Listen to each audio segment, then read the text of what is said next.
President Obama and Republican leaders are bickering over health care and the president's invitation for bipartisan talks on reform. House Republican leader John Boehner says they need to scrap the health bill and start over.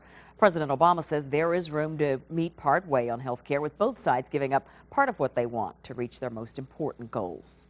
I'm going to be starting from scratch in the sense that I will be open to any ideas that help promote these goals. What I will not do, what I don't think makes sense, and I don't think the American people want to see, would be another year of partisan wrangling. But even if Congress does agree on health care reform, some changes, like requiring you to have health insurance, may not take effect here in Missouri. News 4's Deanna Zoga traveled to Jefferson City to sit down with one of the Chesterfield lawmakers behind the push.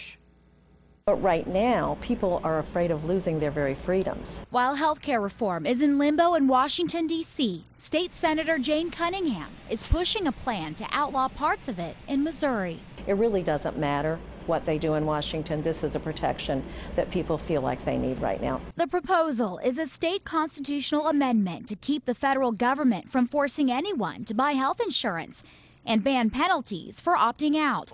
The president's plan mandates that those who could afford insurance buy it, with the hope of increasing the number of insured people. If someone is uninsured and you are insured, you're paying more because they're not.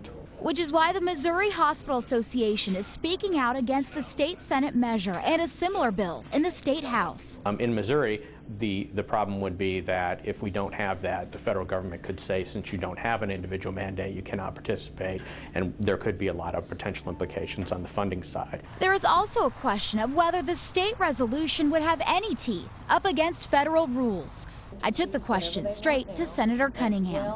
It will put in conflict state versus federal law, which will then bring on a challenge, and it will eventually work its way up to the U.S. Supreme Court, and it will set up a showdown on states' rights. If Missouri lawmakers approve the resolution, the amendment would go to a vote in November's general election. And Missouri is not alone. More than 30 other states are considering similar legislation right now. Read more about that on my blog at KMOV.com. In Jefferson City, Deanna Zoga, News 4.